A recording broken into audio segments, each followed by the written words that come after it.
they feel that why am I not being able to interact? It happened to me the very first time I tried to join. I joined on LinkedIn and then I got too lazy to ask what to do and I disconnected. Yeah. So it's Yeah, better to put it out. But Fatima, how have you been? good. Busy. Very And how good. about you? Good, good. I mean, I should be even busier because there's so many seeds that I've planted out there. So, Yeah, yeah. I mean, it's good that you're golfing because I don't see you moving otherwise, yeah, like with all the exactly. circles you're organizing. Absolutely. No, that I have to keep that going because then it'll become an issue. If that I did that once in one of my conferences, that it was like back-to-back events back-to-back sessions I'd done because I wanted a lot of people to participate.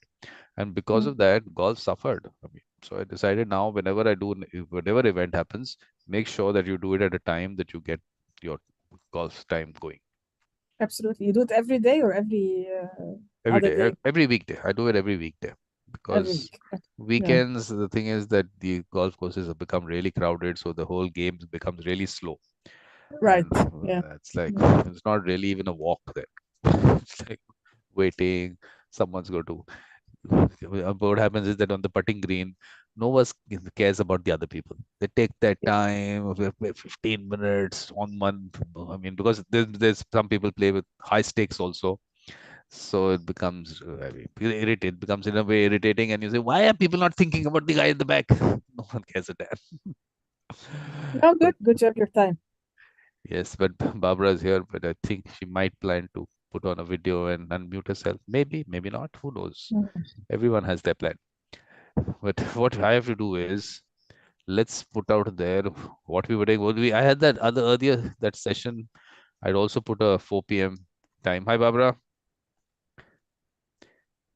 Okay, so it's going to be lip reading, Barbara? No, it's not going to be lip I reading. have they're working on our building and so there's grinding. It's very noisy. I'm going to have to go on mute. Sorry. No, no, we won't hear it. We won't hear it because your Oh, mic. I think you might. Give him a minute. No, your mic. I think your mic. These mics are quite sensitive. Now they don't pick up sound from outside. They only pick up a They're right specific. on our window. They're working on the stone on our window. But you Here, can that's hear the them. problem. Yeah, you can hear them, but we won't hear them. Maybe if Okay. if your mic is good. I'll you can wave, but you'll hear them. Yeah. No, no, we'll tell them. We'll tell you if we hear them. But what I was I'm good. happy to be here this morning. I've so many times it hasn't worked out. So today it's a treat to meet you finally. Yes, it's been quite some time. You've sent messages. I've sent you the Zoom link, and you haven't been able to come in. Yeah. That's right. That's right. Good. Good you're here. And that's Fatma. Fatma, that's Barbara. Hello. Nice meeting you. Good day. Okay, so there's bit of a network issue with you, Barbara. Your voice is cracking up. Hi, how are you? Huh. I don't know. Okay. I don't know. Very good. There was a bit of delay. I just heard you back. Yeah, Thank you. exactly. It took some time. Yeah. So, so Barbara, what we would do, I was just putting out my website because that's where information comes in. I just want to put it out there as to where information is lying. So that's mediatorvikram.com, and what you find on that site is, of course, connecting whatever ways. A little bit about the World Mediation Circle.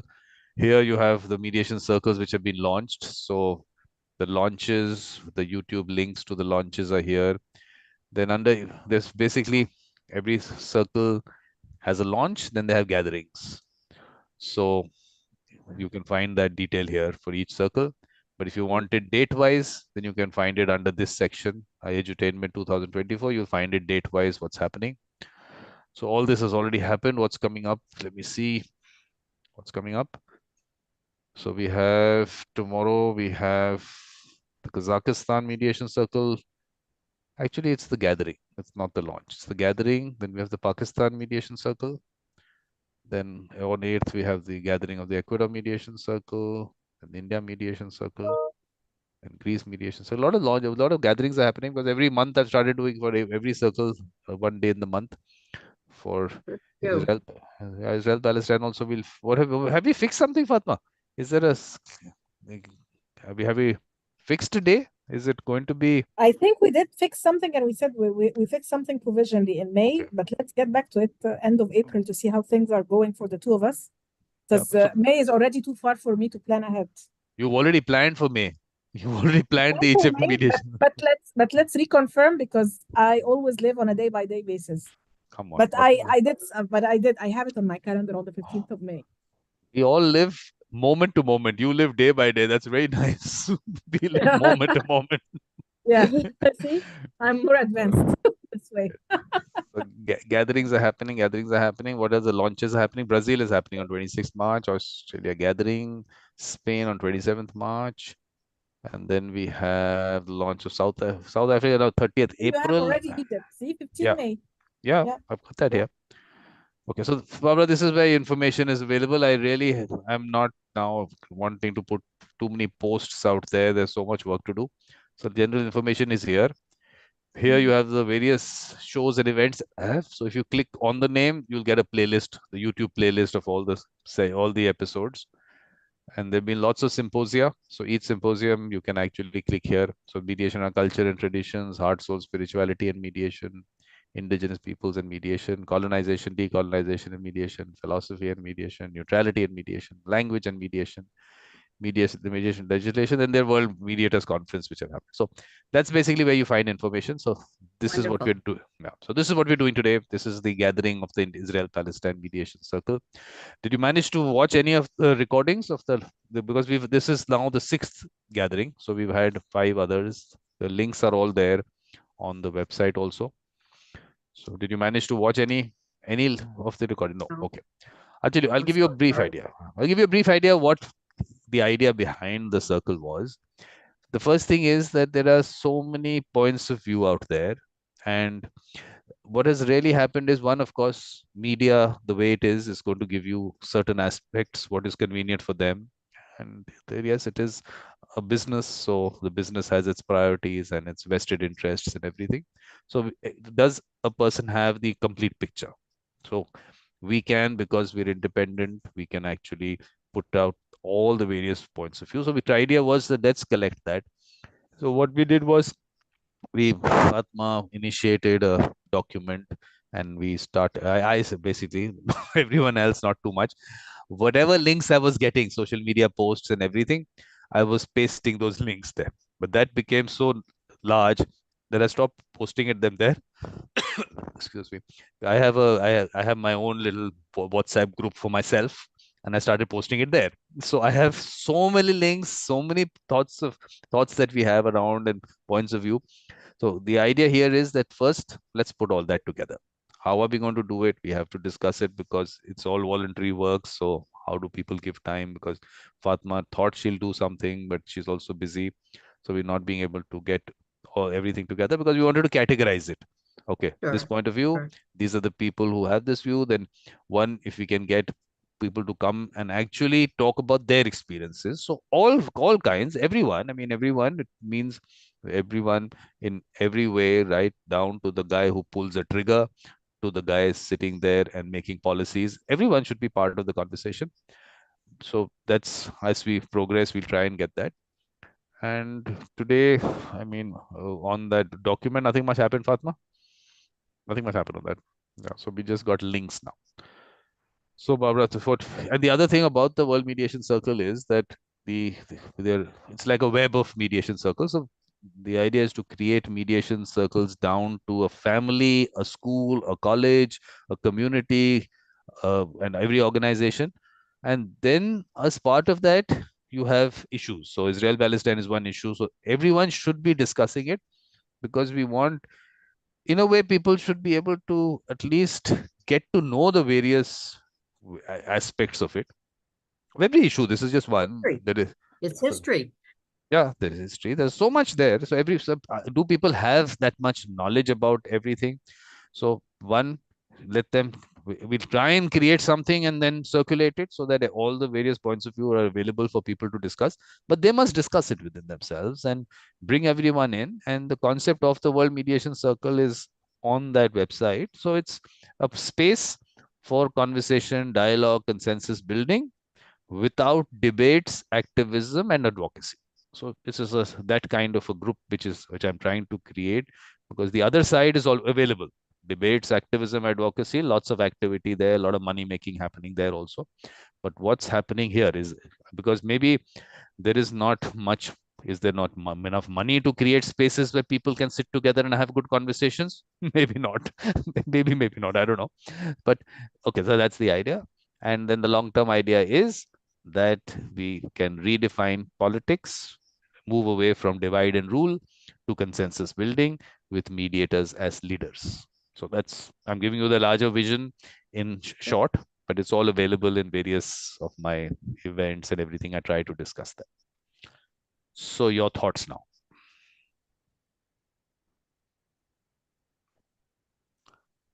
Mine or Fatma? Yours, Barbara. Because Mine. Fatma, All right. yeah, because All right. Fatma, we've had lots of conversations. So I see. I see. I think what you're doing is marvelous. I just think it needs to be even bigger, and mainstream. I think the concept is what it should be, and it's sad that the media doesn't use more of this approach, because I think they get onto their talking points, and I don't think people are really getting complete reality. There's only a couple of news programs that we'll even watch that just pretty much stick to the facts. The Walter Cronkite, do you know the American he's been dead for many years, Walter Cronkite? No, is no. not ringing a bell. Well, Walter Cronkite was what I would have considered to be what you want in a news person, where they just stick to the facts. They tell you what's happening, and you make your own commentary and come to your own conclusions. And that's not what's happening in the media. And I think the media pushes narrative that invites people to be incited to keep their emotions high, to stay engaged. And it's not healthy. And in America, we're really in a problem, that they have latched on to somebody like Trump and lies and lies and lies, and people all know he's lying, and they laugh about he's lying, but oh, he doesn't really mean that. It's frightening. And the idea of we have quite a few connections involved with the Gaza and Israeli issue. One of my close friends, and I would actually like to see if I could get her to come on. Her grandfather was one of the main leaders in Palestine and building it, going back in the early 1900s. And she's one of my closest friends. So she's always sending me information. And then I have a doctor also from Syria, who of course have been quite impacted. And they bombed a house, 2 houses over from their family home, a couple of days ago in Homs, Syria. So and there's many more, but there's many touching points. So this isn't just somebody's war, somebody's death.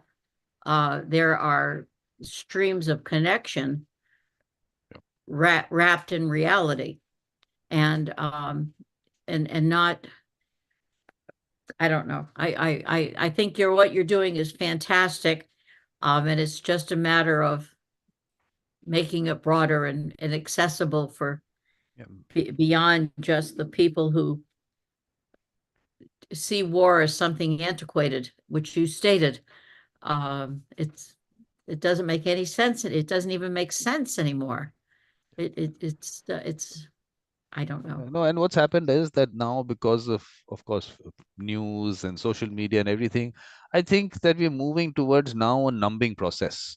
I think people are just seeing too much, and now I don't know where it's going to go. Initially, of course, emotions are there, and then suddenly maybe helplessness came in, and with helplessness and overload of information, maybe that kind of, I mean, with that action that people might have thought they want to take, I think that kind of maybe will go away. Then it'll become another another discussion, maybe sometimes in the living room kind of thing. So we don't want that to happen. We want those real stories of real people, what they're going through and what they do, and both sides, every side, every side. I mean, to get the larger picture, let's get those people in. And that was the attempt. But initially, what I thought is, let's get people with the mediator mindset there, because they can then go through whatever information is coming through and then create an objective kind of, maybe a document or whatever way we do it. So all that is then put together and then put it out for circulation, right down to a school, a college, because finally everyone is affected. I mean, a school, Oh, absolutely. a child in the US seeing all this, I don't know what's happening to them. I don't know how they are affected in Egypt. How are they affected? I mean, everyone, to see Sure. this happening in the world, is it going to be now? I don't know. Let's see. I mean, how it affects them, because we only get to know maybe 5, 10 years later. But everyone is affected. So I think we all need to bring that discussion down to the smallest space that we can. There's a wonderful movie. It's a rendition of Northern Ireland, and we use it in our basic. When people sign up for our training programs, I ask them to read Getting to Yes as the seminal book in negotiation, or one of them anyway, and also The Journey. I don't know Mhm. if you've had an opportunity to see, you have to put the word the in. If you don't, it doesn't come up right. But it's a rendition, and the chauffeur is the mediator. It's revealed about 3/4 through the movie. It's an hour and 30 minutes. But what makes it important is that the leaders of these coalitions in Northern Ireland, they're worried about their own well-being, but they very readily can send other people to die. Yeah. And that is beautifully brought out in this The Journey. And it just seems like that's something that I try to give it to everybody and we have conversation on it. We ask them to watch it before the training, in the middle of the training, and again at the end of the training, because it shows mediation skills, but more than that, why these skills and this mentality is developed and why it's so frightening. Yeah. I think that's what we need to do. That's the kind of, I think, interaction we need, where we try to understand that side. And why would you let people die, or why would you kill people? I mean, that's okay, on a general basis, but here on a specific basis, that what motivates you, what really happens, what's really happening in your mind. If we can get down to that, that's when I think the discussion becomes useful to everyone, because I'm sure people justify things to themselves, how they do it, why they do it. I mean, of course, there are a lot of other factors as to who pulls the strings, because finally it all comes down to the whole capitalist concept of money being involved everywhere, and that controls things. So how high that goes, where it goes, who's behind it, because Follow the money. Yeah, to a yes, certain point. and there is so much out there that you cannot follow the money to the extent that they won't let you do it. And who all are benefiting, what's happening. It's not about people anymore. It's never, I don't think that people really, they're just maybe pawns in the whole process. So that's where the redefining of politics, that starts from the bottom upwards. Can we get people who have that mindset of just sitting together and resolving things, them coming together on a local level and on global level, and over time, let's say, we can, if there is some change that happens, and that's where schools, colleges come in, that let those children come, get into life, into organizations and everything, and bring that culture with them.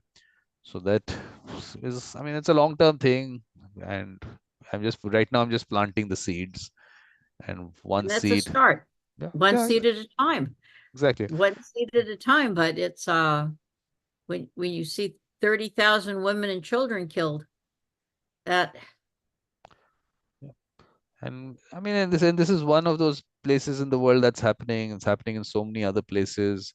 So I mean, it's well, something it that, is. yeah, It is. And It it's been is. happening for Right. life, and it's been happening since, I don't know, since maybe people got together at some stage in life and had maybe limited resources or whatever access to something, and it's all been there. I mean, it's never changed. Everyone, we think in our generation, okay, this is what we're seeing, and this is the worst that we have seen, and nothing worse has happened. And then you find out before this, lots has happened.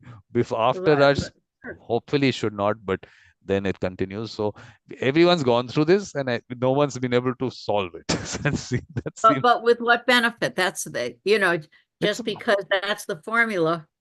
no. I'll tell you. I think it's And that's where the agent of change needs to come in to give people that mirror of absurdity. No, I'll tell you where it starts. It starts at a very basic level. This jewelry that you're wearing, you're going and buying that jewelry. It starts there. It's about how the whole concept of materialism comes into society, that those things have a value in society. It brings you whatever. For some people, certain things bring respect, brings recognition. So it starts at that small level. I mean, can we change that? It's a spiritual development of society. It's a spiritual development of society which we need. And how do we do it, when it's going to happen? Because because religion maybe was supposed to do it, but then religion became a business, so that that also went into a certain That screwed that up. yes. Now what? Put a price tag on it. So No, that's it's true. It's yeah, true. it is as basic as that. It's as basic as that. I mean, needs and wants, it just comes down to that. And then needs are created when there should not be, which could have been wants. And I look at it as basic as that. So to be able to change that means that you have to really totally change the whole concept of the way people look at the world, people look at society, people look at their own communities and their own families with themselves. That's the way I look at it. I mean, I'm just saying that it's not going to happen so easily, because it is that capitalism is out there to do what it has to do, and they're not wrong. They get their benefits from it, and whatever, however, that's going to happen. What do you say, Fatma? Anything on that? How do we change that? How do we get to the spiritual development of society? We just be ourselves and we work on ourselves, and then that trickles down to everybody else, I guess. I mean, other than that, it's impossible. No, in my opinion. No, Fatma, you can't give up so easily. No, it is going to be. I'm not giving up. Working on myself is a long-term objective. That's by itself. 24 hours, 7 observation. Your favorite project, huh? Okay. So that was. So now I think what we haven't actually moved forward on this, Fatma. We haven't moved forward on our how do we put it together. But what I was thinking was that let's now just maybe create a newsletter for the circle. So for each circle, I was trying to create a newsletter. So let's put on that whatever different points of view that we are getting, all that, and just put it out for discussion. And then if you get some inputs there, and we won't have to put the inputs, we'll again is something available for everyone to contribute to. So that then maybe the document, something's What do you mean that? Yeah, I mean, honestly, I mean, I'm happy to organize a document, but I have never been convinced with the document itself. I mean, newsletter. Yeah, I have. No. Let's go back to what we want to achieve. Newsletter to achieve what? I mean, because I mean, I'm loving very much that we're getting people, but we're not getting traction. So how are we going to get traction about what exactly? Because the history sorry, the idea of the document was to work on the history and expose different points of view, which I think for me as a person is absolutely not interesting. I mean, I can do it because I'm good at organizing things, but it isn't. And I don't think people would come to a mediator circle to look at the history, but they would come to look at what we can offer them. No, I tell you, the thing is that we have, like I was just saying, that like media gives you certain parts based on their own vested interests. Social media works on algorithm. So if you are looking at something which is in favor of what a certain group wants, it'll only show you that. So you will only get that point of view. How do we get different points of view? I also, but I do try and see all. So maybe do I get more than that? I don't know.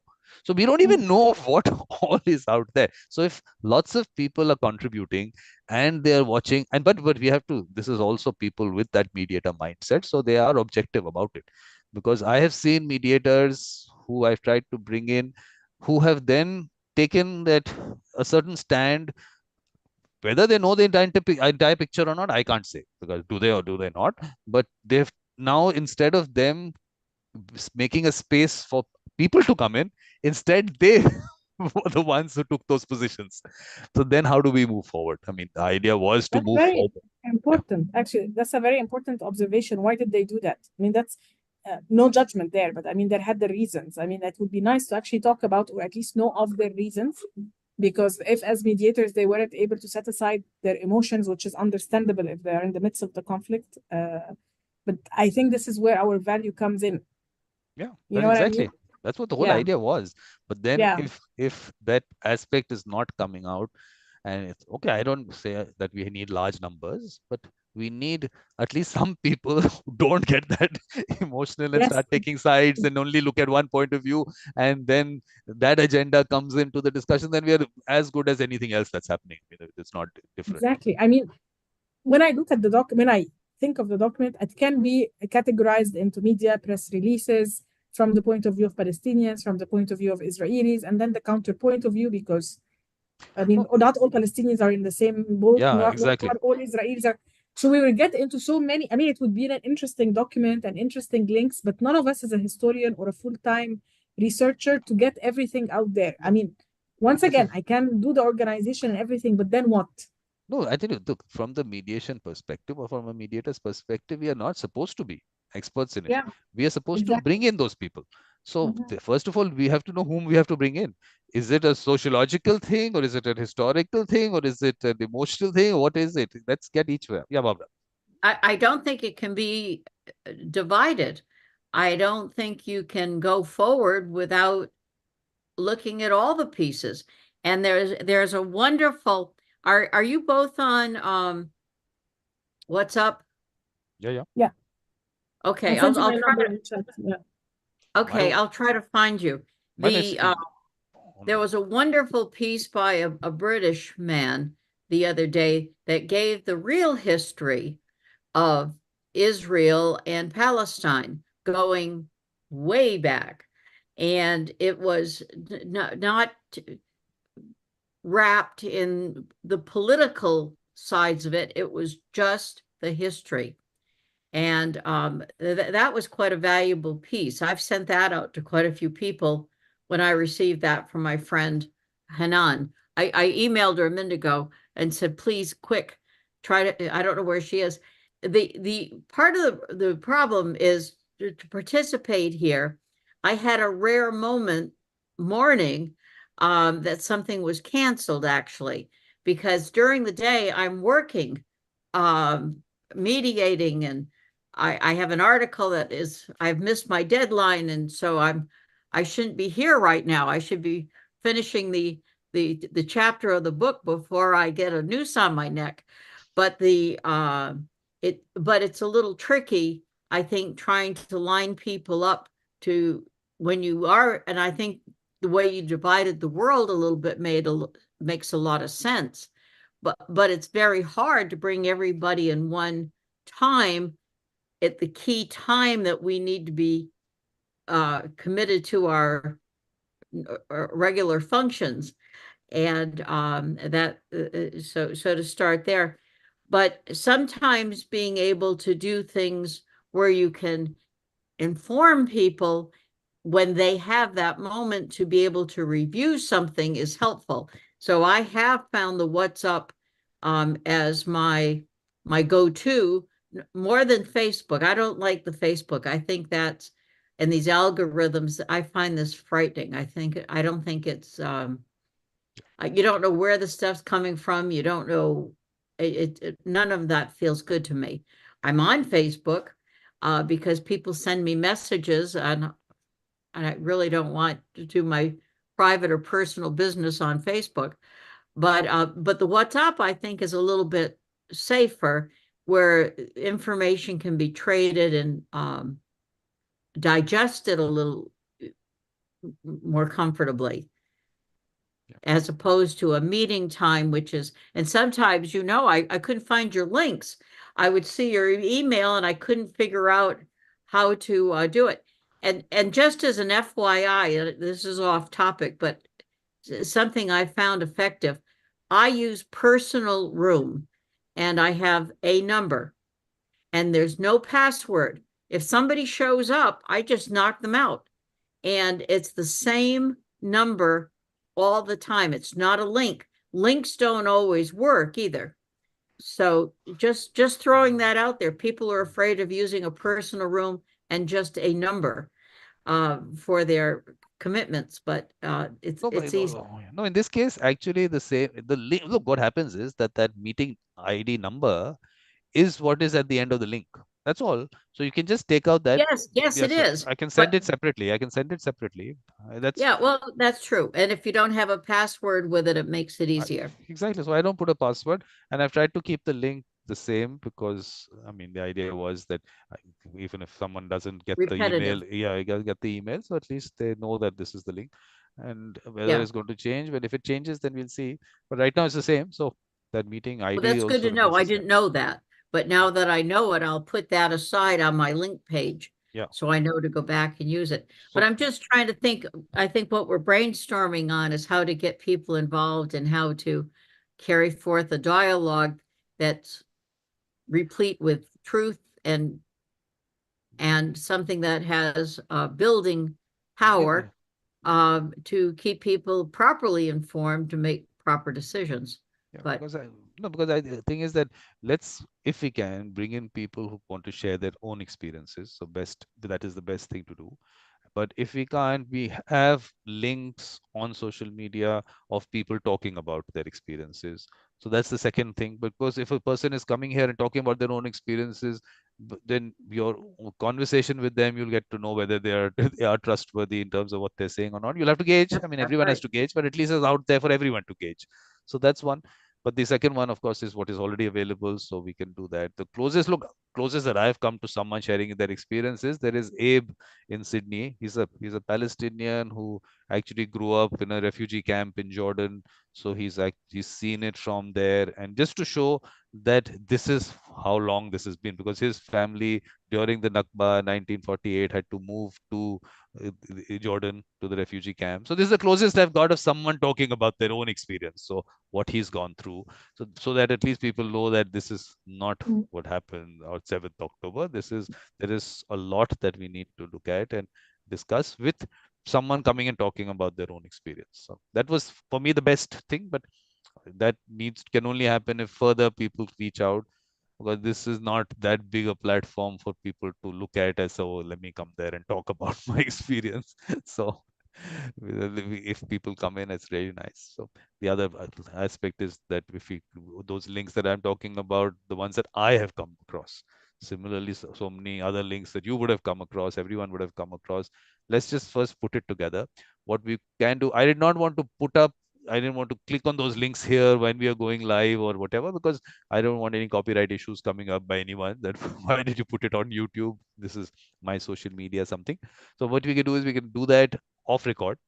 We don't have to record that, and then from our own end see, okay, this seems to be all right. Okay, now put this into this category, and so we'll have once it's like a workshop. We'll do a little workshop like that, and whoever is interested can come in and help us try to put it into categories, and then we'll have a few in each category, and if we can, we'll try and reach out to those people and ask them to come in, and slowly that's the way I'm trying to build it. And so that at least one, we have from our side objectively tried to put all the various points of view there. If we can, in a newsletter form or in some document, to be able to circulate that for people with the circles that I'm creating, in those circles or otherwise, people to discuss it, and then maybe they can give us their feedback, or then bring them together on another call, and then they can share what they think about it, and slowly maybe something comes out of it. That's what I'm thinking, but it's a work in progress, so I'm not saying that this is the way it has to be done. Your thoughts are important. What do you think, Fatma? Any thoughts?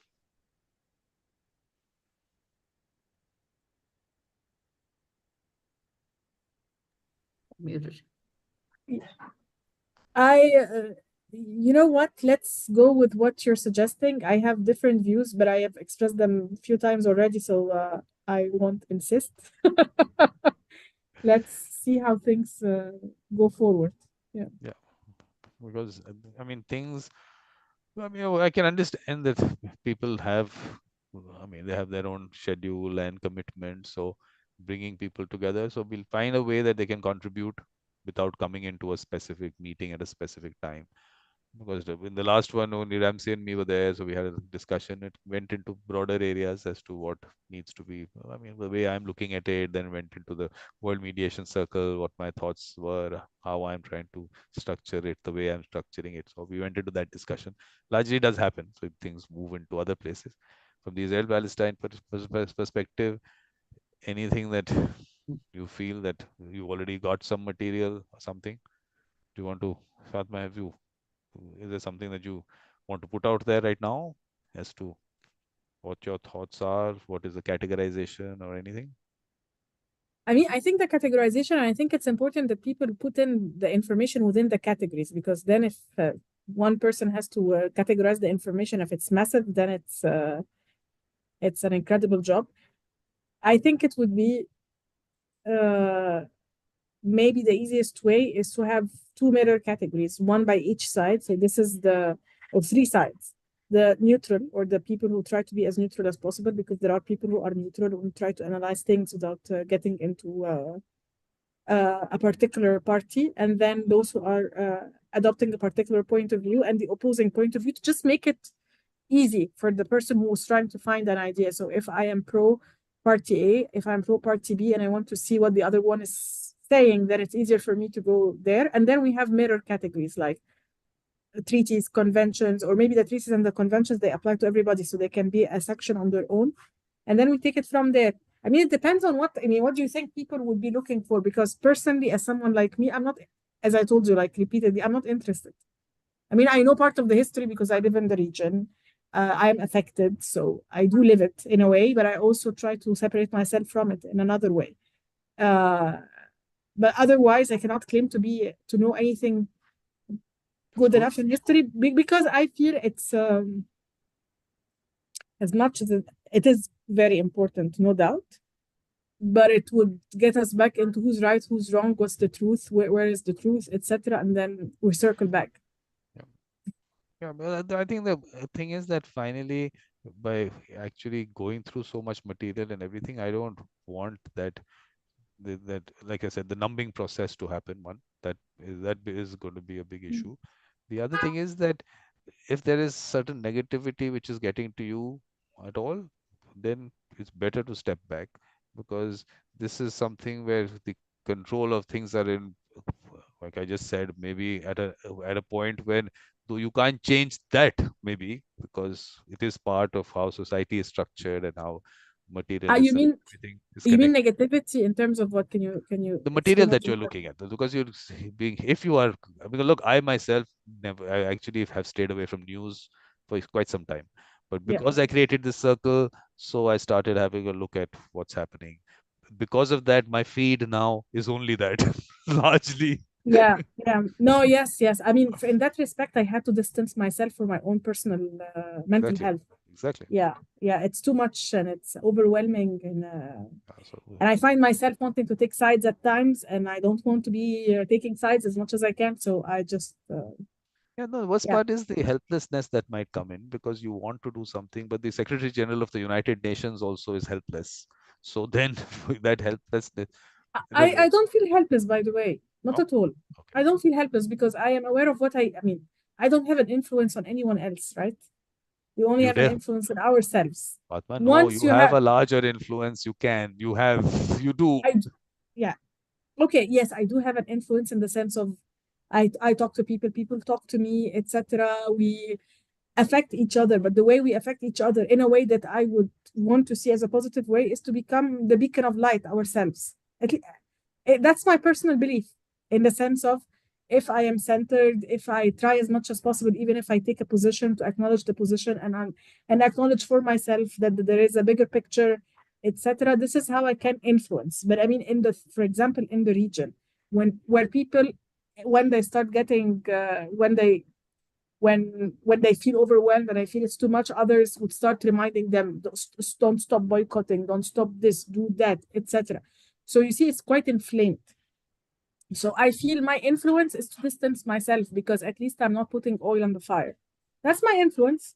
Become the person I want to become. So I believe in that. I believe if I can discuss, have a like a non-emotional discussion, or maybe an emotional but honest and respectful discussion from someone who adopts different point of view, I feel this is how we can advance it. But otherwise, I mean, within the Palestinian people, there are those who agree and those who don't, the same, and there are like a gazillion subdivision, and the same in on the Israeli side. So I can offer myself. That's it.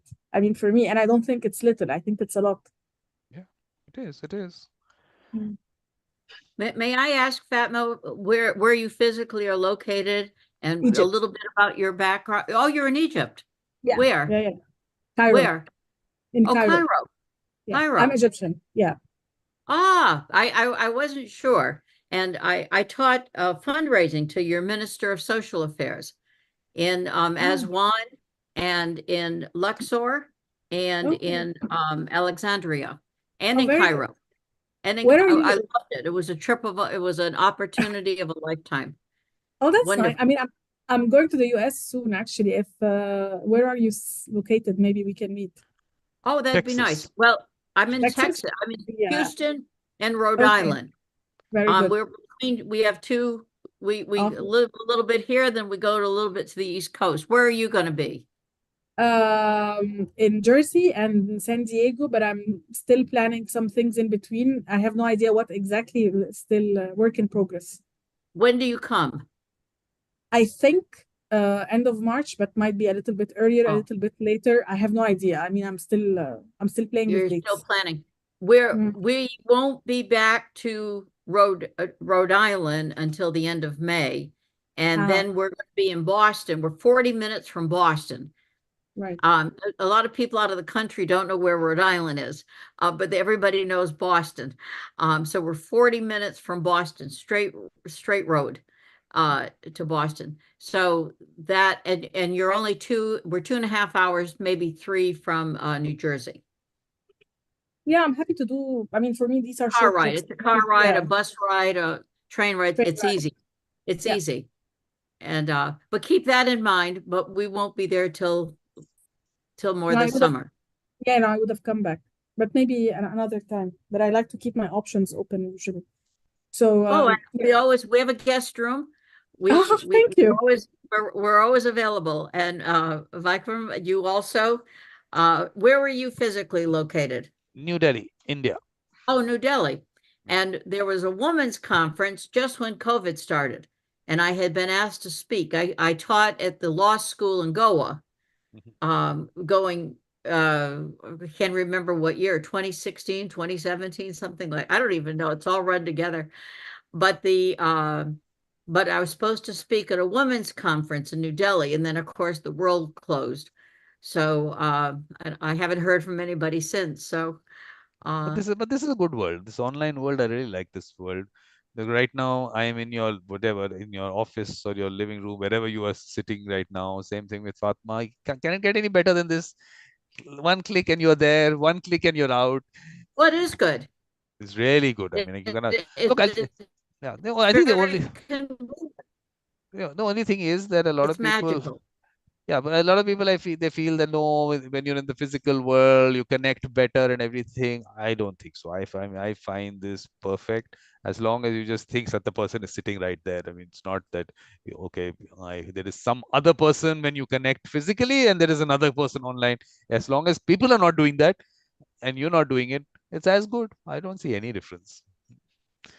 So it's good. I just like being with people. I like to feed them. I like them in my home. I like when I feel that they're if you come into my home, that's special. Then you're in my inner sanctum. And this is nice. I mean, this is a start. This is a way of introducing it. But to touch somebody, and I don't know. Yeah. touchy-feely. Yeah. The whole thing, yeah, to change that whole concept that you can actually, in a way, okay, if not physically, but at least you're touching people and you're reaching to their heart and you're actually connecting at that level. I mean, I feel you can do it like this, and that's also really nice. That's also really nice. So that's another. I think it's another world that we are part of now, and slowly, maybe it, Well, I everyone. was against doing anything on Zoom. I was a very loud advocate. And then one of my students that I'd had 12 years ago, he wrote the book, How to Mediate Online, Arthur Pierre Louis. And he asked me to write the foreword. And I said, I'm against this. And then COVID, everything happened like it was like 1, 2, 3.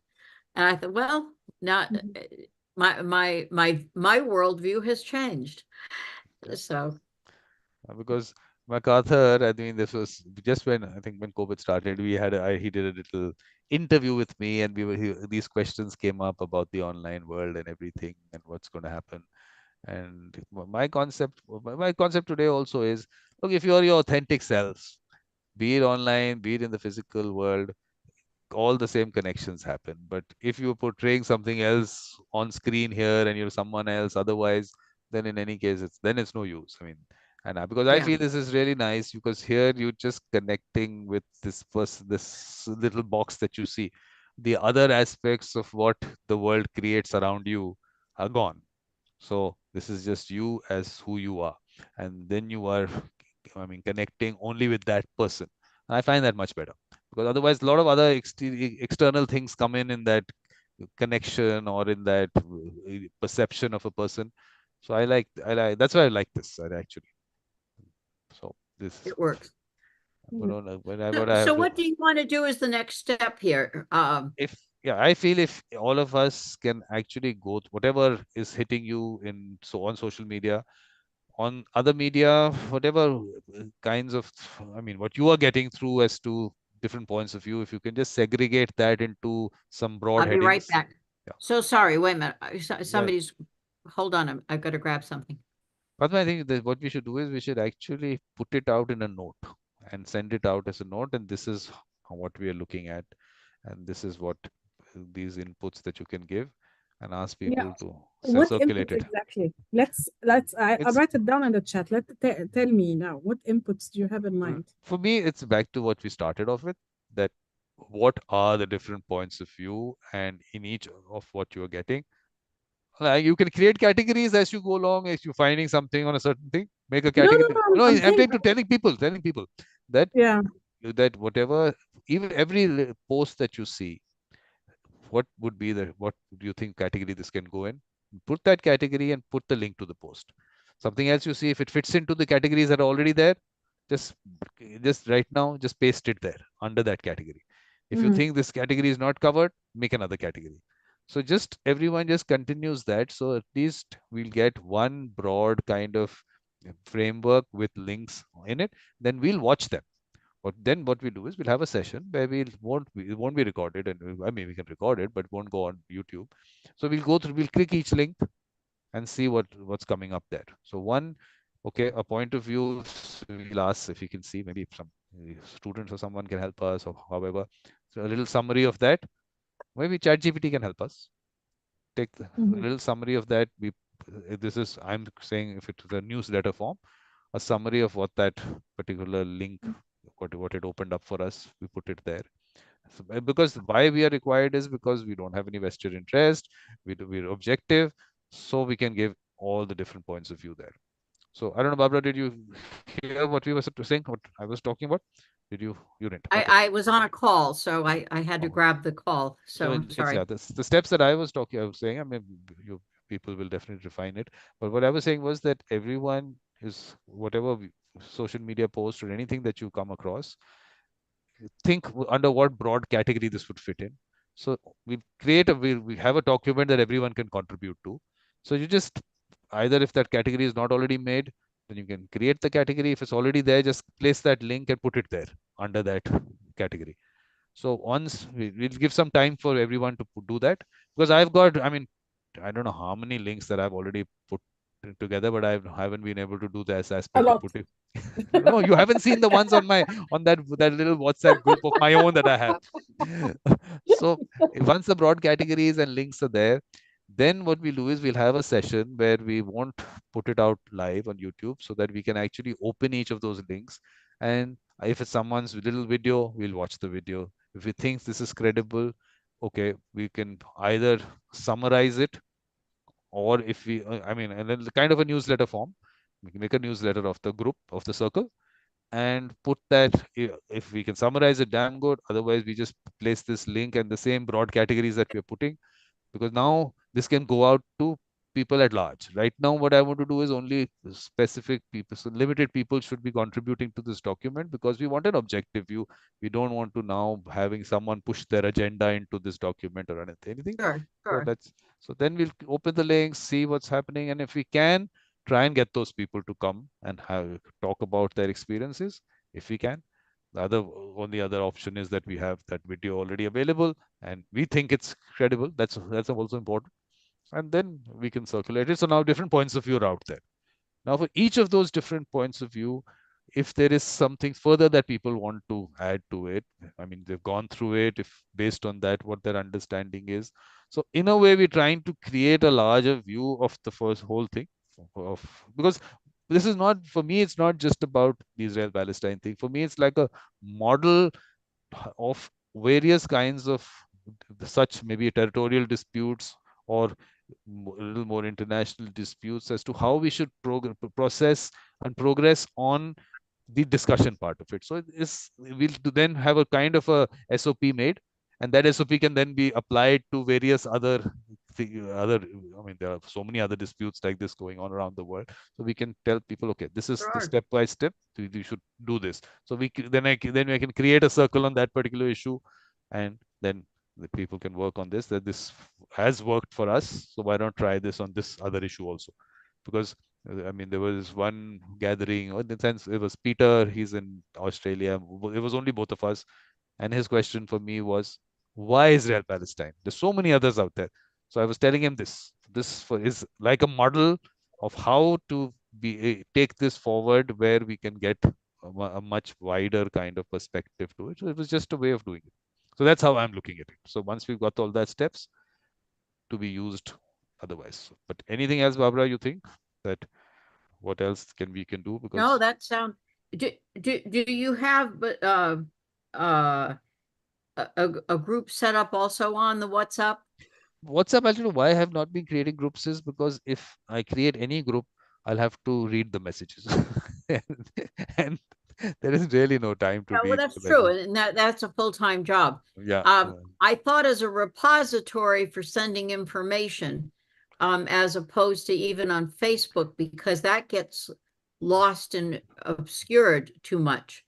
I have so many people on my Facebook, and I Yeah. have 7 accounts, so they're all over the place, and it makes it really, people say, well, I sent you a message. Well, Oh, I'm not, it's not in my phone's not in my hand all day. I'm working. I mediate, I oh, yeah. So teach, I do all kinds of stuff. no, that's why this document. So this document is something that everyone can contribute. It will be a Google document. So everyone contributes Oh, a by, Google document. yes, Sorry, a I Google think document. I missed that. Yeah. No, I no, think I I missed didn't say, that. Okay. no, I didn't say Well, that's Google's. good. Yeah. So it's That's a, good. I'm sorry, I missed yeah. that. So at least then no one needs to send anything to each other. Instead, everything is put out there, and there'll be a space for writing comments. So whenever you have time, you can go there and see whatever, if there's a comment on one particular, maybe a particular link, or in general, something has come up. So it's just everyone contributing to that, and then we'll see from that document what we want to take out and what we feel needs to be put out there to give the larger picture to people, because there are people who do not have access to the entire picture, because I said No, media they is going to don't. give, yeah. So No, they don't. Yeah. the media doesn't give you something. Social media is based on your own, whatever you have started watching, they'll go through that direction only. So at least from our side, we've tried to put everything. And again, that particular document that that I'm calling it a newsletter for the moment, that newsletter will also keep getting updated. So we'll just give a link. That's also going to be on the Google Drive. So that everyone to stay updated just has to click the link again. They don't have to download the document. And we'll keep updating it. So that newsletter is available at all points of time with the additions that we keep putting in. So you have some time, you contribute, you send a little summary of something. I'll just put it there, paste it there. If Atma's there, she can just paste it there, and we'll upload the document, the fresh one. So that's the advantage we have of contribute. Oh, that's Look, good. I'm sure there are other platforms, and I myself Do might we not have. need to have special access? How do Yeah, we yeah, work with yeah, yeah. documents? You'll get access to that, special access Okay. to it. So I mean that And I how think should we share the access if we have information we want somebody to participate? that I mean if Not, you or not. Maybe you don't want, the maybe you idea, don't want. yeah, idea was that let's at least get the person into one of these gatherings. Let's just talk to the person. We feel yes, this person seems to be someone who really wants to actually help in putting the larger picture out there. Let the person contribute. If we feel no, because look, any group you'll have people with a vested interest or an agenda coming in. They are going everything. There are people enough people to disrupt things in anything. You can have a small community WhatsApp group, or you can have on a global platform. People are going to be people. They're going to come in. So we have to make sure that doesn't happen. It because the document is going to be something which is now if someone edits it, you'll have to see when it was edited, who edited it, what was deleted if something gets deleted out of it. So we don't really want that to happen. We want it to be something that people are adding to it, not trying to subtract from. So, we look, the only way of gauging someone is to just have one conversation. I'm sure we are, I mean, we might not be the best, but at least we can attempt to try and gauge the person's intention. So we'll do that. What is your media? What is the media like in India? I don't read. It's CNN. I know when I was in Egypt, CNN was the Look, big one for me, for I'm telling you international. personally, Huh? I don't read the news. I don't watch the news, so I'm totally disconnected. I live in a bubble, and but on my only in this bubble because of the work I'm doing, I've brought in this topic which is in discussion in the news and everything today. But otherwise, I've been cut off from all that, and I've just been doing my work and trying to get people together and have conversations in relation to mediation on various aspects of it. That's the way my life, that's the way it's been. So I'm really happy. I don't even like to comment on the media part of it because it's a business. It's a business, and I mean, it's maybe, I mean, you can't get into everyone's vested interests there. Who controls this? Who controls that person? Who controls what? There's too much on that side. So that's for me. But Fatma, what about you? Media in Egypt? Yeah, I'm not a follower of media either. I mean, most people would get the information from social media, but there is access to almost everything now. It's CNN, Al Jazeera, Fox News, Russia News, whatever. I mean, there are so many news outlets, but I don't follow news even for Egypt. Hmm. But is there something that, Barbara, is there any particular media that you think is credible? MSNBC. Yeah. Yes, CNN has too much opinion. They shade the information. The two that we find credible is Rachel Maddow. She's excellent on MSNBC. She has a doctorate from Oxford, but she's very much, these are the facts, information. And the other one is Larry O'Donnell. And he had been a congressional aide on a good level for 20, 30 years on the Hill. So he understands the mechanisms and behind the scenes of our government. And so he also brings the facts that we need to be looking at straightforward. But some of the others are just too much personal.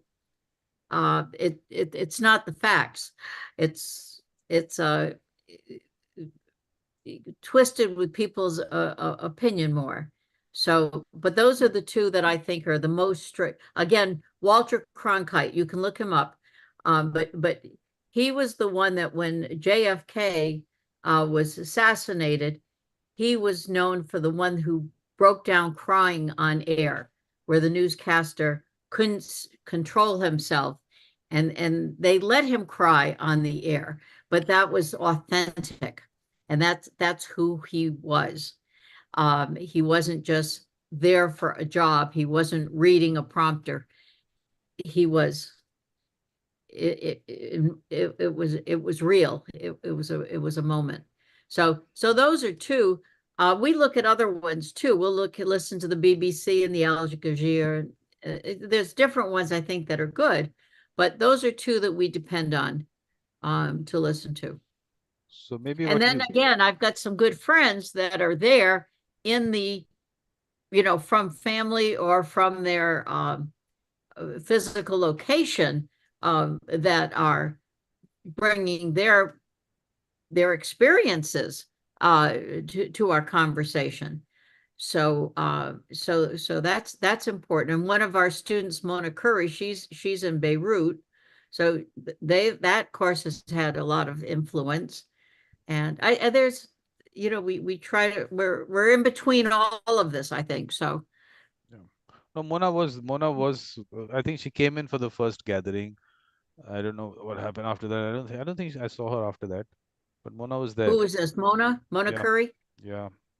She's So good.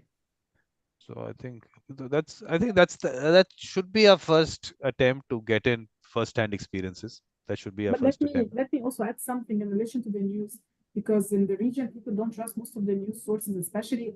I mean, this conflict also has created a big rift between the Arab region and the West, because it has brought back history of oppression, of not being respected, etc.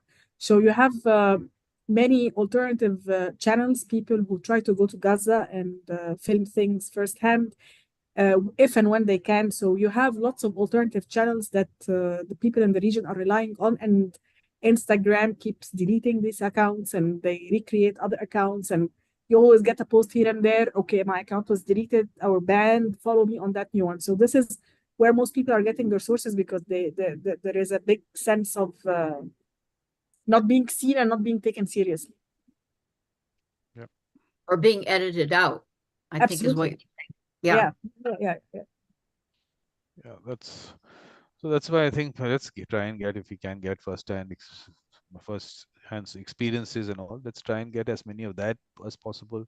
But if you think this media is credible, then if a little kind of, maybe if it's a summary available or just the link also, that this particular interview or this particular whatever episode or something they had seems something, a point of view that you feel it seems to be something that people should know, let's put it out there.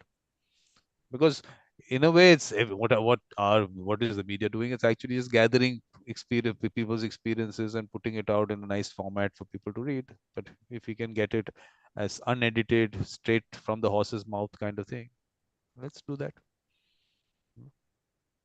But which means everyone. So there's no judging anyone. We're not judging anyone. I mean, no, it doesn't matter who the person is, whatever. Everyone should be free to speak about their thoughts if they're personally affected, or if they're, I mean, part of any activity. So everyone should be, they should not feel that, because Orith, when she was speaking about, I don't know whether you were there, Fatma, when Orith was saying that the first gathering she came to, she was like shaking because she didn't know what to expect, because she didn't know, because she's from Israel. Maybe she expected people to get after her, say something, but she felt, no, this space is all right. It's something that people can share their experiences without being judged or whatever. So that's what we slowly have to create, that kind of an atmosphere, and let people speak freely about it. But the problem that we are facing, Barbara, is that a lot of it, maybe we can't put it on YouTube, because in Israel also people have a problem that the government gets after them if they speak about certain things. So maybe it'll be then, after speaking to them off the record, then a summary of that can be made without using names. So that also we might need to do. But we have to be sure that yes, these are credible sources, and then put it out. Well, sounds like a plan. Yeah. Sounds like a plan. I just got a message as we're talking from my friend in Syria. And I called Mona, and also I called Mona. She's coming now.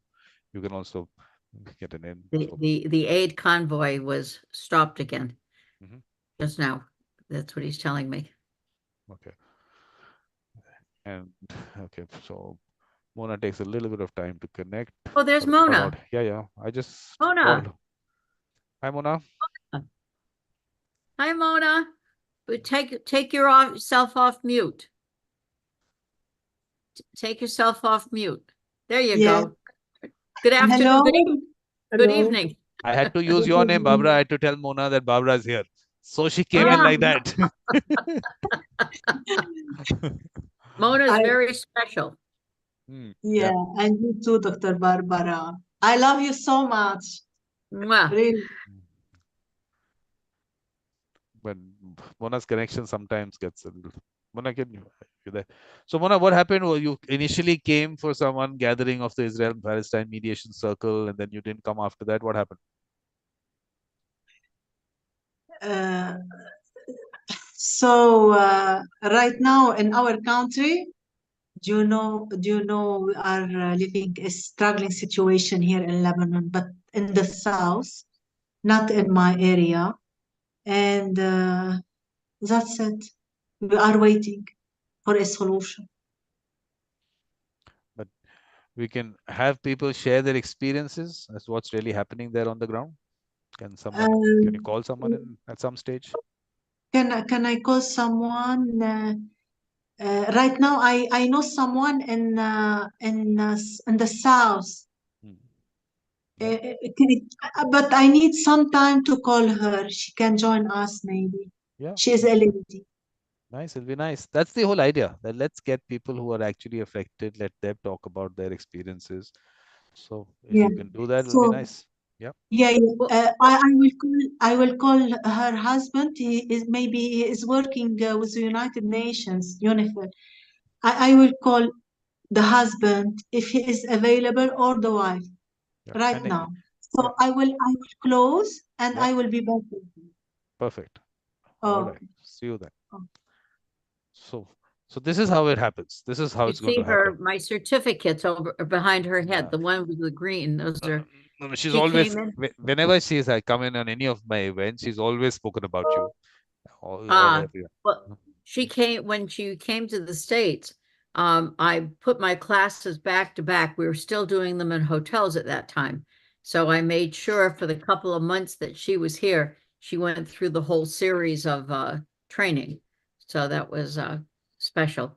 Very nice. We stayed friends for 10 years, I guess. My goodness, more than a week. More than a week. But Barbara, do you know what circles have been launched? What circles have I launched up till now? Have you had a look? Good. That's what I like. No one reads what I do. No one sees what I do. But I keep still doing it. There's no. The problem is there's not a lot of time. I know. That I just haven't had the time. I'm just overwhelmed. I know, with everyone time. is like that. That's yes, my I know that. I know no, that. That is the issue, because I do realize that definitely mediators by themselves might not be able to give too much time. So that's why I now have to reach out to people who I'm looking at school teachers being a target there to bring them in, so they can actually do things in schools and also in their communities. So that's how. But initially it was to bring in mediators. And at least you are there to support these people. You might not be able to give so much time all the time, but at least maybe once in a while, maybe if it's once a month or once in 15 days, if they keep that group that I create, which is why local circles are being also created. So it's like you are in a way a face for that particular circle. You are their mentor. So Barbara, I'm just taking you quickly through the circles that have been launched. So one is, of course, this is the larger World Mediation Circle, and all circles come under that. It's a web of mediation circles, which you'll realize as I go along. Then you have country-wise circles. So India is a circle, mediation circle. Then you have circles like this. So the World Indigenous Peoples Mediation Circle. So the World Mediation Circle, and then you'll have every country will have one. So the USA Indigenous Peoples Mediation Circle will be created. So that's a lot of work to happen there. In a lot of countries, this is important. And Ken Cloke is a good friend of mine. He's a wonderful, he's been brilliant brilliant, brilliant mind. Brilliant. So what you have to do is, I'll tell you where in the website you'll find the links to the launches. So his words of wisdom definitely available to everyone to watch, and everyone should. So he launched this circle. Then this is the International Reflective Practice Circle. So Michael launched that, and the idea was to create reflective practice circles in every circle. Mona is back. Let's see. Then you have the International Commercial Mediation Circle. So same thing we'll do in USA also. Then we have the United Nations Sustainable Development Goals Mediation Circle. And then for each goal, we're going to have a circle. But I wanted on the 8th of March to actually launch the Gender Equality Mediation Circle as part of the thing. But let's see. There's so much more happening. Yes, Mona. Anything? Yeah, Vikram, I called the lady and I sent her the link. She will be with us in 5-10 minutes right now. So Perfect. her name is Pauline. Pauline. Great. So up till then, what I'm doing is I'm just, because Barbara, I think, doesn't even know what circles have been launched. So I'm just taking her through the circles that have been launched. Good, And thank you. Thank and you. Mona, you also, if you haven't seen this. So basically, to achieve these goals, goal number 17 actually is collaboration. So, and definitely mediators and mediation has a role to play, important role to play. So that has to happen. Each circle has to be made for each goal also. Then we have the World Refugee Mediation Circle. Similarly, every country to have refugee mediation circle. Lots of work here. But Mona, have you had a look at the various circles that have been launched? Mona? Oh, no, not yet. Okay. So basically, if you go to mediatorvikram.com, you have a whole list out there.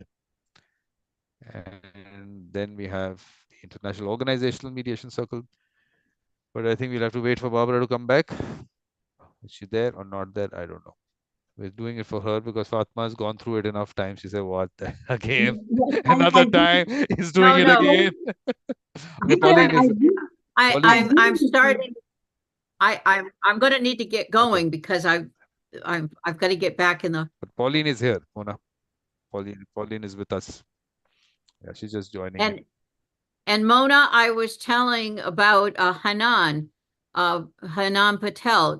Mona has become friends with Hanan, and her grandfather was one of the key politicians and one of the designers of Palestine. She's got pictures of her father on horses with people setting it up, and she was born in Haifa, and then they lived in Jordan.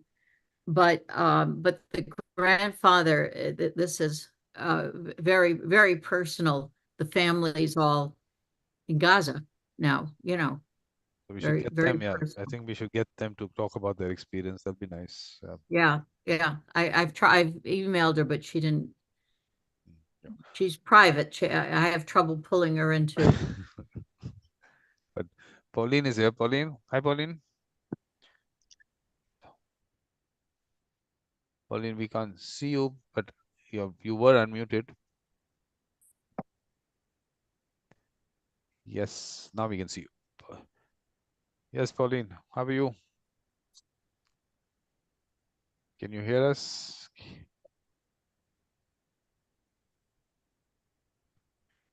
You'll have to unmute yourself.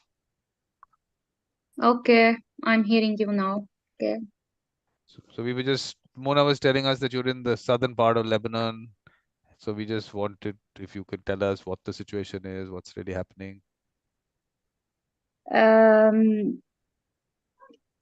live in Marjayoun, South Lebanon. It's about 3 kilometers from the borderline. I was obliged to leave the village with my 4 kids because of the situation there.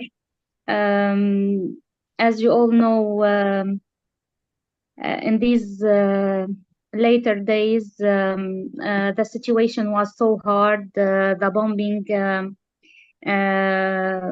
rockets, etc. My kids lived a panic situation, so we were obliged to leave the village. But I work in a school. I'm the director of a secondary school there, so I'm obliged to ensure 2 days or 3 days of presence. About I don't know the percentage of people in the village were also obliged to leave the villages. A lot of villages were totally destroyed, especially where there is military activity in it. The roads are so dangerous, although we are obliged to ensure the work. Can you specify, please, the points that you want to know about the situation so I can develop? Well, I mean, the idea was just to get a broad picture as to what people are going through, because, I mean, one is that, okay, there is, I mean, like you said, bombing and everything happening. One is what you are personally going through, and that I think is also quite important, because like you just said, moving with your children, and that. Okay. A big percentage of the families, due to the economic situation, they are unable to leave their villages, so they are obliged to stay there, which cause a lot of psychological effects, especially on the kids, that they are getting their schools by online lessons. The online lessons are not efficient because of lack in the electricity, the Wi-Fi, etc., and plus the military situation. They are hearing bombs and rockets while they are studying. So the language of the kids is now transformed from educational to military language. They know the sorts of bombs, the sorts of rockets. If what they are hearing is near or it's so far, and this is what I experiencing too with my kids. So this is the situation, plus all the families that they were obliged to leave their homes to go to Tyre or another places just to live in some schools, or to live 4 families in one house, for example. That's the situation. Yeah, because what happens is that in general, when we have all these media reports and everything, okay, some place was bombed, but we have to put it out there. There are people there, there are children there. What's their experiencing, the trauma of those children? How does a mother explain to their children what is really happening? I mean, that's the challenge that I'm sure you face, as to how do you explain to them, then, of course, their own traumatic experience, how they are looking at it. So, a little bit on that. Today I was checking on my friend's family. She's a widow with 1 child. I spoke to the child. He was saying, I hope I will see you on Monday, because I think in Gaza things will rest down for 1 month. You will come to see us. He is a child of 9 years old. He knows as a reporter on the TV. He talks as a reporter on the TV. He knows all the information, what's going on Gaza, and if it will be calm in Gaza, it will be calm in the south. So he will see his friends, and he will return to his school in a presence way. The mind of the kids is transformed from child mind to a analytic military. I don't know.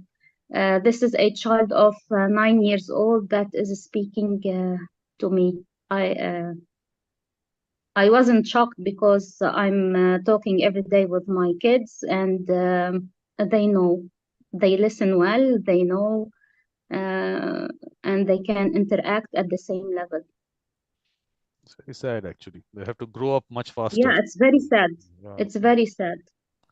In a way, the childhood, in a way, has gone. It's like, Yes, that childhood is gone, and it's canalized in a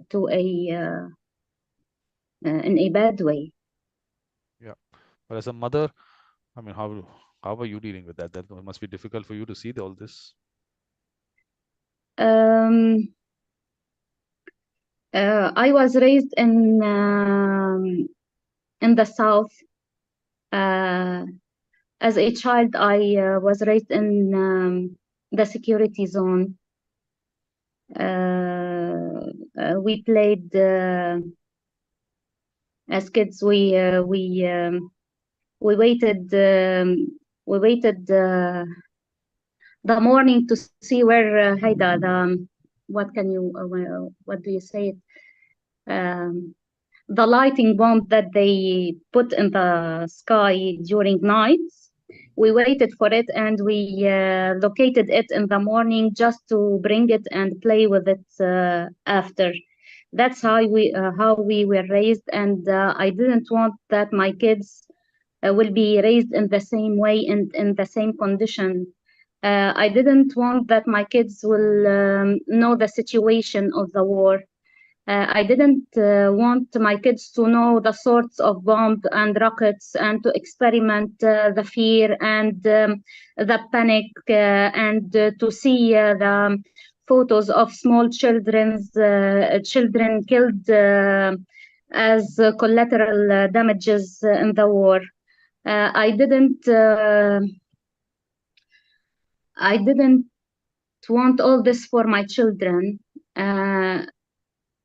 I was obliged to, even though I was obliged to leave the village, but I didn't have the ability to stop that my children listen or see or experiment all of this.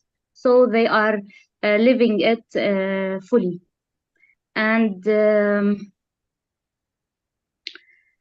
I try to talk to them every night. But it's what can I do? What can I do in a political situation to make it small so the kids will understand it?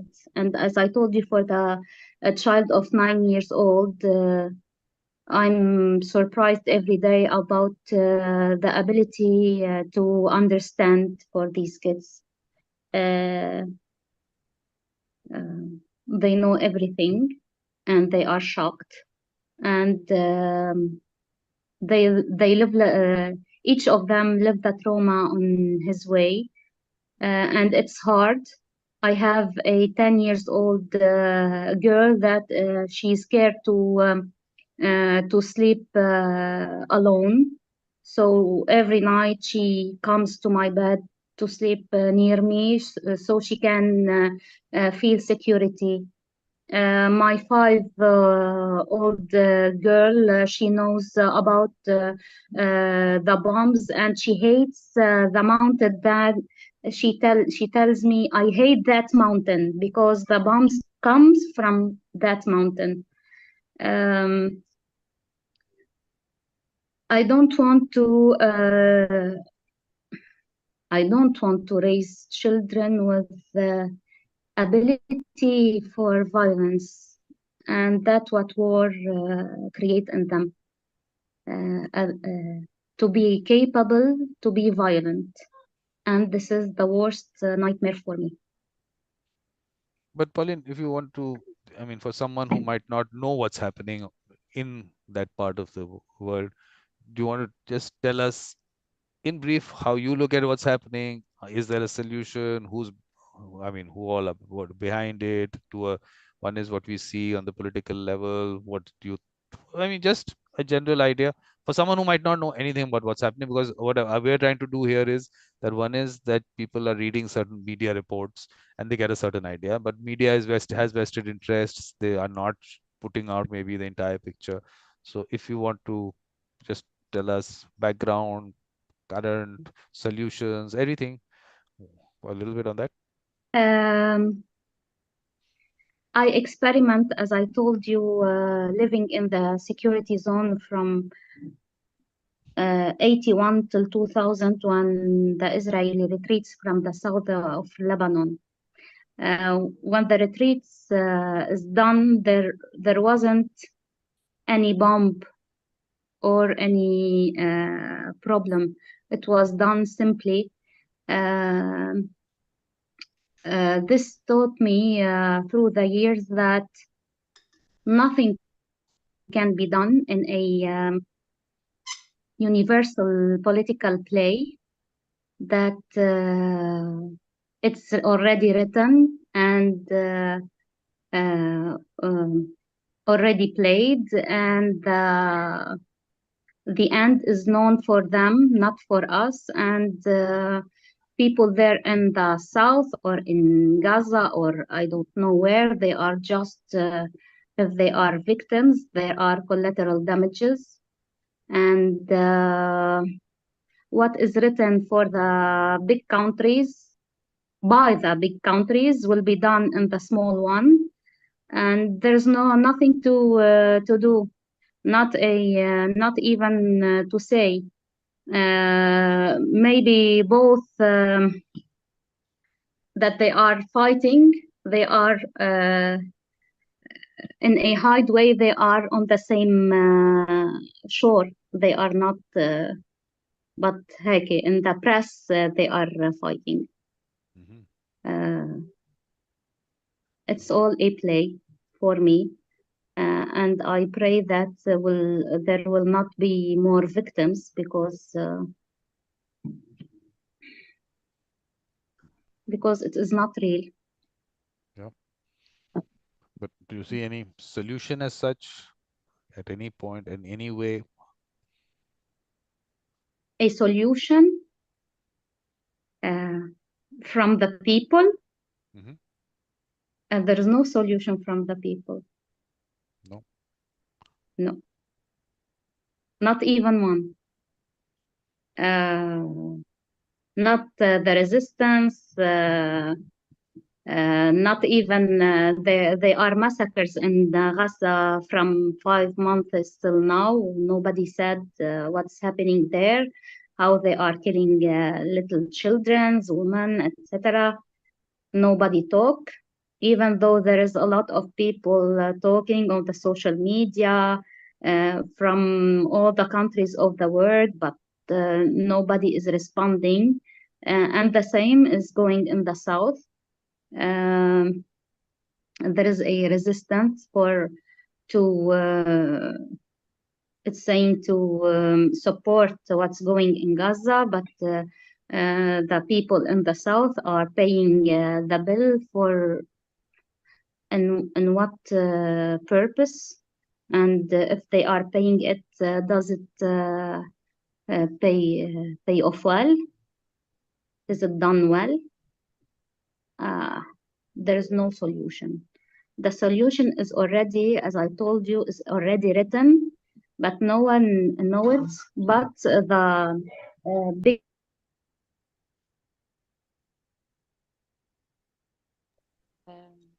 purposes in the Middle East.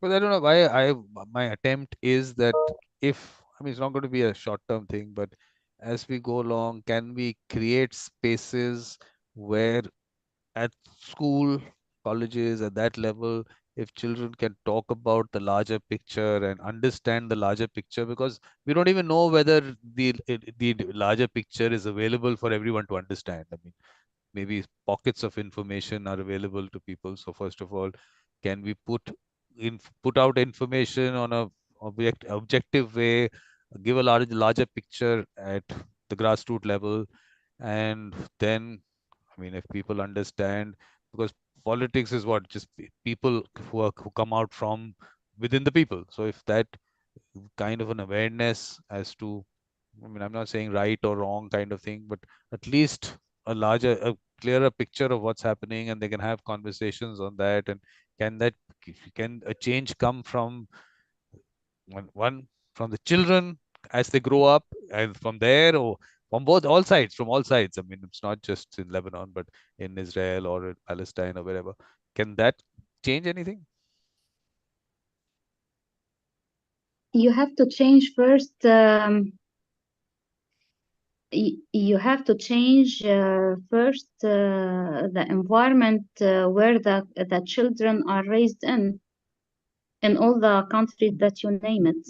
And when you change the culture or the way they are raised on, yes, you can have a solution with time. But if all the parties are still raising on their ideologies, the same combats you will have from 400 years, 4,000 years ago. It will remain the same for 5,000 years after. And you have to change the culture. And this is the question: can I change the culture? When I ask some in some school, a little boy, what do you want to be in the future? And his response is, I want to be a martyr. Yeah, this is the question. Can I change? I have to change all the culture and all the environment that the children are living in. And for all the parties in this small piece of land, each will not be able to leave his ideology. But do you think interaction between children from all sides and them understanding each other, do you think that can help in some way? For a child, yes, interaction is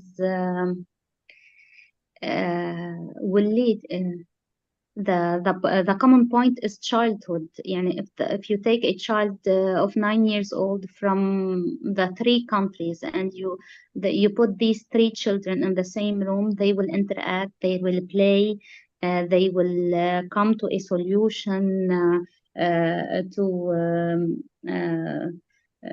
to get along. As children, yes, they can interact. As adolescents, yes, they can interact. As youth, they can interact. But when you return these youth to the community that they are born in it, they will be transformed to the adults that we have today, and they are fighting on the 3 countries. So you think that that whole mindset of them understanding each other will change because polarization will happen by the community. Yeah. So is there other ways we can stop that? Is there anything that we can do to change that aspect? I mean, because finally these children are the ones who grow up and then they become the politicians and they become the diplomats and they join the government. And the members of the different political parties, and they are obliged to pursue the same objective that they are done. يعني, I'm a person that I love to dream about peace between the different countries, and I raise my children to accept all type of people they are to interact with. Our schools are contains different religions, different parties, different people from the different villages of the south. But I'm afraid with time this little piece of land will be dangerous for my children. Dangerous for the things that we were talking about, the war that will never end, and the peace that will never be lived. So I didn't want to leave my land, and I wanted to be here and to make a family, believing that I can live finally in peace, because I was born in the security zone, and I lived war for about 18 years. And finally, I dreamed about to live peacefully, but then 2006 came, and after to this year also. So I wasn't imagining that it will one day I will say to my children, yes, I encourage you to leave Lebanon. And this is what is going in my mind for this few months, that I'm convinced I didn't leave because I wanted to be here, but now, yes, I will encourage maybe my children when they grow up to leave Lebanon. But Pauline, after going through whatever you've gone through since, of course, since you were growing up, have you lost faith in humanity, or you still have some faith in humanity left? لا, I still have. أكيد I still have. Surely I still have faith in humanity. But if you think that we live shortly on this earth, يعني I want to live peacefully as long as I can. And I wish for my children to live their lives without any accidental danger. يعني war, it's an accidental danger. I say it is not necessary. يعني if they can live, if they were born in Beirut or in Juni, I see now that children of their ages, they are living normally. They are going to school, they are going to their activities, etc. But my children and all the children of the South, they are obliged to live not in a normal way, because somebody decided that it must be a war in this zone. That's all. I have faith in humanity, and I still have faith that someday it will be, peace will remain. But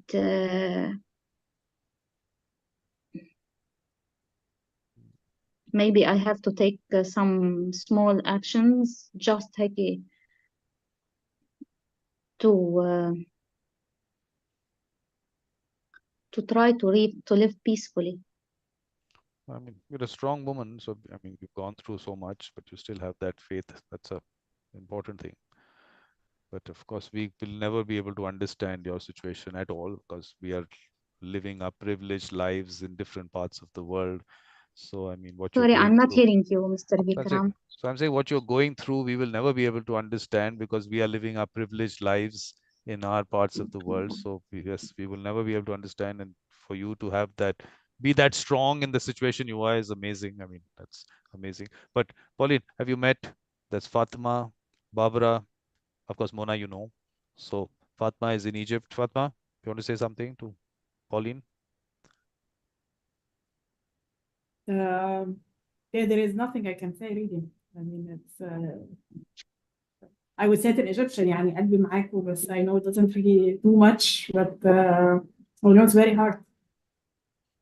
شكرا يا فاطمة, تشرفنا.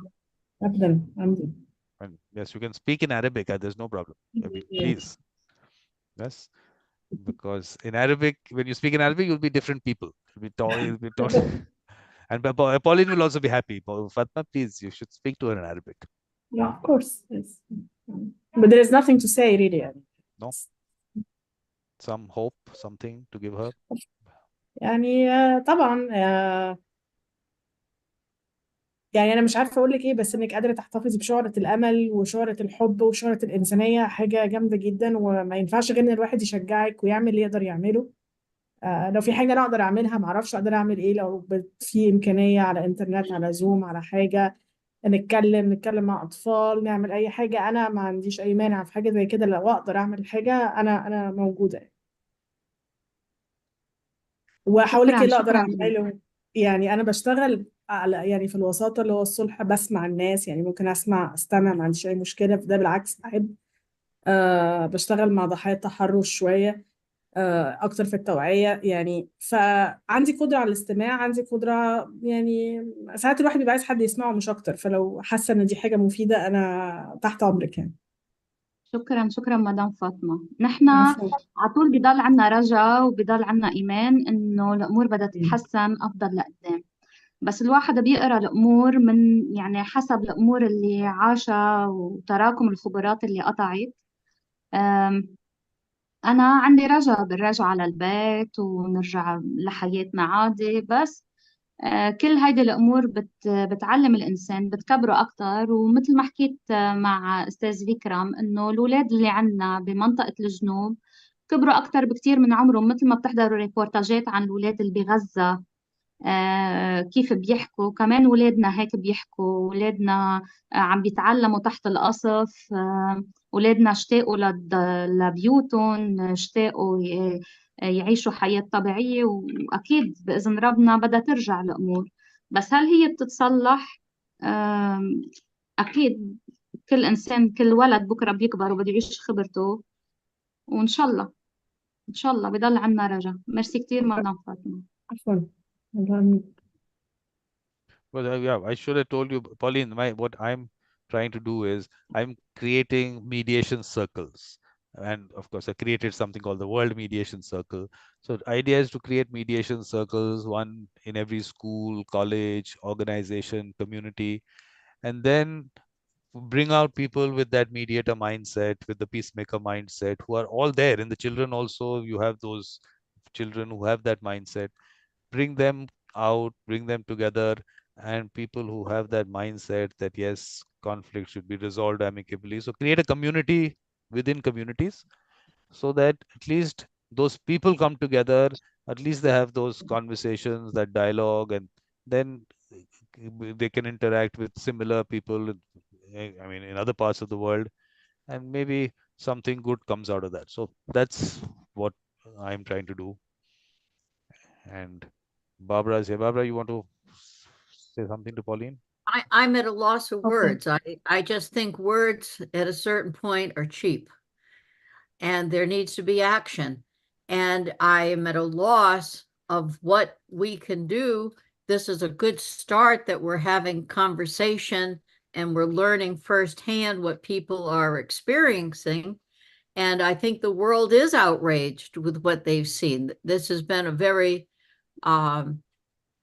important time that people all over the world have protested against what's been happening. And I'm the American here. I'm not happy. I'm not happy. My tax dollars, I'm furious. I've been very vocal. I am furious. I don't want my tax dollars killing some child in Gaza. And I've got goosebumps. And that's what is happening. And finally, yesterday, after all this time, Kamala Harris, our vice president, finally said that she wants a ceasefire. Well, I'm very much in favor of Biden. I think he's wonderful. Trump is a nut. He's a dangerous nut. And Biden is not a bad person, but I just don't understand why they have supported this genocide. And I was glad to hear yesterday what Kamala said, we were asking for a ceasefire. First, she said a brief ceasefire, and then the narrative changed and said ceasefire, period. Why would you just stop? You stop. You don't start. And I don't know. I apologize on behalf of America. I just don't understand it. I've written to everybody. I've been very vocal. There needs to be action, though. Words have not. The greed and the political power is so tempting for people that words. It's like the gun issue we have in America. People say, "Oh, you have my thoughts and prayers." The kids are dead. There's more people that are dead, children in schools, than people that are hurt in car accidents, yet they have laws for seatbelts. You can't go fishing without a license and a background check. How the hell do you give people a gun and an Uzi? I mean, the mentality is wrong, and there's got to be action. We need something more than I'm sorry, or let me pat you on the back. And I don't know what it is that we can do that's fruitful and has some traction to it. And Pauline, anything that you can think of, what can we do? What is the action? It's been wonderful seeing people all over Europe, all over the world protesting, and it has moved the political spectrum somewhat, but not enough. And the same with Ukraine. People say, well, forget all this garbage, just stop it. But how do you get to these leaders? The people are the victims. The people are not the ones that have the dialogue or the narrative. It's a few people at the top that are putting these people in harm's way. How to get through that? I don't know. No, I think also with the fact that we think that the politicians are the ones doing it, but someone controls those politicians, which is what I'm back to the fact of the money part of it. And the arms industry is so huge. The amount of money that they are making, every rocket that goes out is some tens of $1,000s into someone's pocket. That's that. Money. So if that is controlling the world, then let's start re-looking at the way we look at money, which is what I started off with you also when I said. So maybe that spiritual development of society and be able to then not make money so important in our lives at our level. Like Fatma was saying, I'm trying to do things at my level, personal level. So everyone at their personal level starts looking at it and looking at how maybe what our needs are and what our wants are. I'm trying to bring it down to a very simple level because finally the money is controlling each of those things that you said. And we might think that the president of the United States takes decisions, but maybe he is controlled by forces because definitely money controls all these posts also. So that's the way I look at it. But Pauline, some other thoughts on this? Some other thoughts. When Barbara talks, I remember that also, as you know, we have no government today in Lebanon. There is no politician is asking about the people suffering in the south. There is no action, real actions. And yes, all is governed with money. And money talks on all levels. For me, it's the third world war, but it's not really announced. It's just like hidden. All the big countries are fighting on the same areas. We are living in south in a strategic triangle. All the armies of all the worlds were passed in the Second World War, and today the same is going up on these lands. When I say there is nothing to do, there is nothing to do in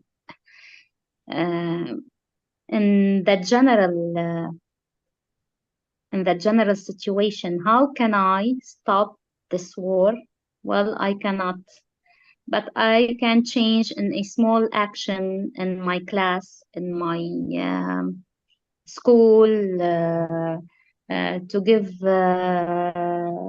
some hope, a faith word for a child, a small play, etc. As you said, Mr. Vikram, to encourage dialogue between different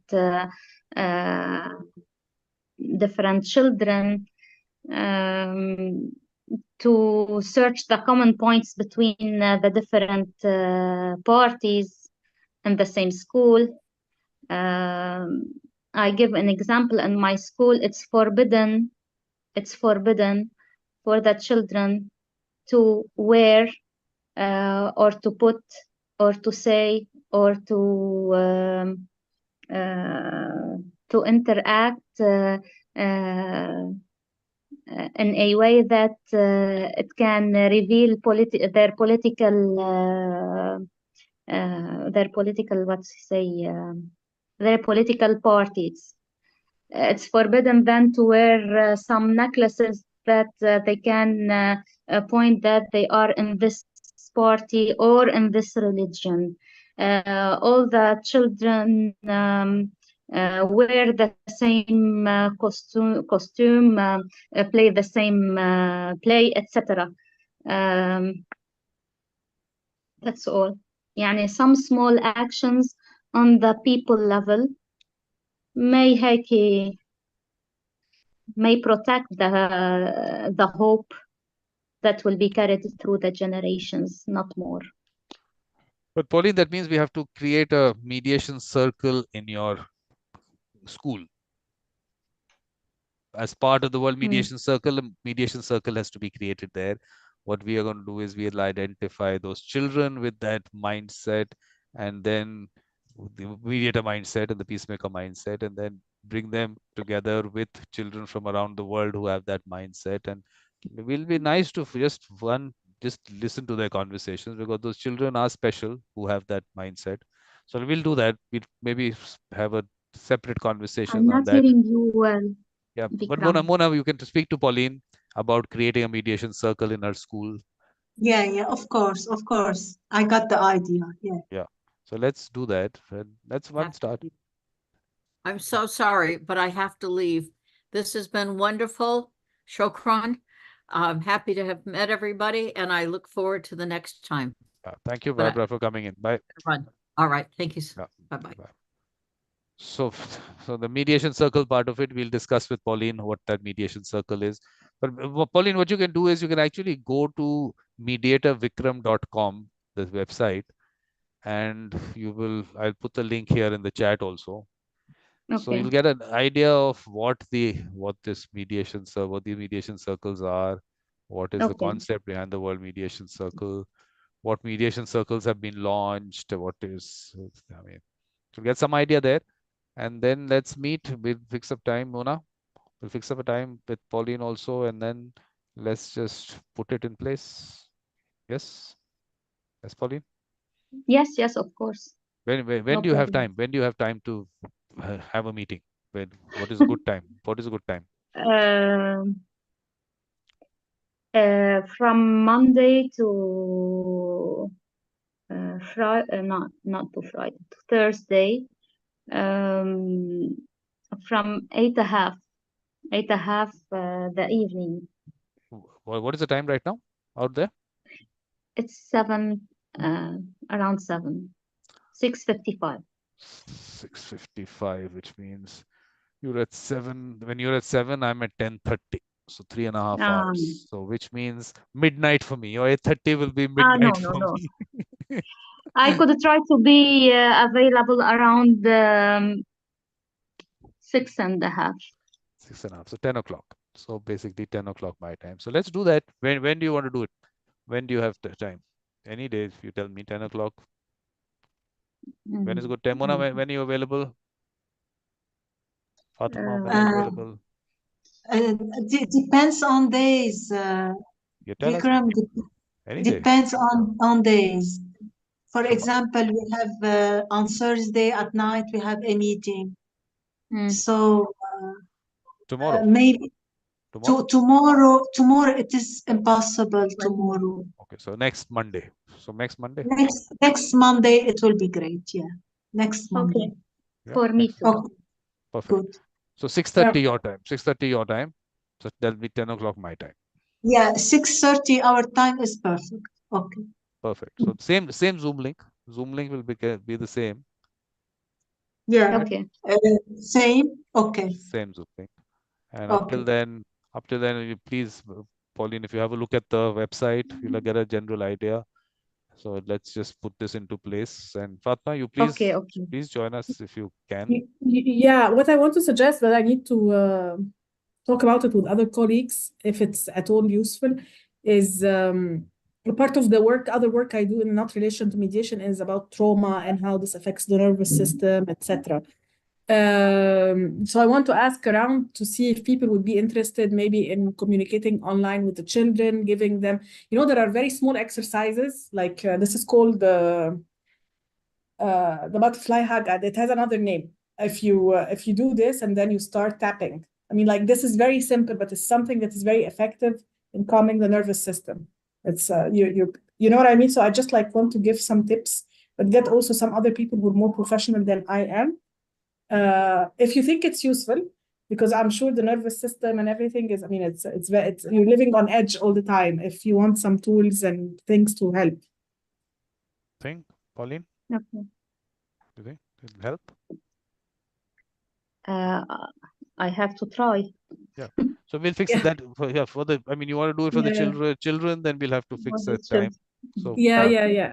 So what we'll do is that on Monday we'll fix up with Pauline about creating the mediation circle, and then as it goes along and we get children into it, and then maybe could be one of the activities of that circle to be able to bring this in. Yeah, and we can do some restorative work as well, restorative justice. I mean, there are things can be done with the children. Yeah, lots has to happen. Yeah. But also we have to launch, Mona, we have to launch the Lebanon Mediation Circle. The larger Lebanon Mediation Circle also has to be launched. Yes, Mona? One moment. Yes, when, Vikram? You tell me, sometime after Ramadan or what? Because I asked Fatma, Fatma. We can think about it around April. Yeah. Yeah. April. But because when I was speaking to Fatma about the Egypt Mediation Circle, she said after Ramadan. For sure. Yeah. She's picked it. He said 15th of May. But no, we die in Ramadan. Nothing happens. So totally always on Monday, you think of the date, and then on Monday we'll finalize it. Okay. So on Monday we have a meeting, and after we will fix the other time. Yeah. Okay, then we'll fix up for the Lebanon Mediation Circle. I'll take you through the various mediation circles which have been launched, but you'll find the details on the website. But please, then you can. Monday, 11 March. That's the first day of Ramadan. If I am not invited for iftar somewhere, I'll be there. If I'm invited for iftar, then depends on. I have no idea over my social calendar. So what is also happening on Monday? What is happening is which is of course 8:30 my time, which is I think 5 o'clock your time. Is I'm launching a faith-based mediation circle. So there's someone from the US. She said she wants to talk about it. So if people from all faiths can come in and talk about what they think in relation to faith-based mediation, maybe it's good. So Pauline, Mona, this is also happening. That's happening at 5 o'clock Lebanon time. Same Zoom link. You can join in if you want, and if there's some contribution that you want to make in that, right? Yeah. Okay. Right. Okay. Great. So thank you for coming in, and we'll talk about it. So thank you, Pauline, for joining us. Thank you very much. Okay. Thank you, and see you. Bye-bye. Bye-bye. Thank you. Thank you. Nice to meet you. Bye-bye.